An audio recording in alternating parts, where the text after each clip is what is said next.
Playing Valorant on Linux is unfortunately not natively supported, and it's unlikely to be anytime soon.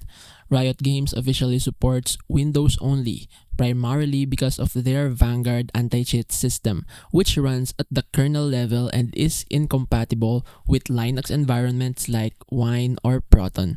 Even advanced capability layers can't emulate the required kernel access, making installation attempts fail or crash. Some users have tried workarounds like virtual machines, VMs, or cloud gaming platforms, for example, Parsec or Moonlight. But these are either unstable or risk violating Riot's terms of service. The most reliable method for Linux users who want to play Valorant is to dual boot with Windows. This involves creating a separate partition for Windows, installing it alongside your Linux distro, and switching OS when you want to game.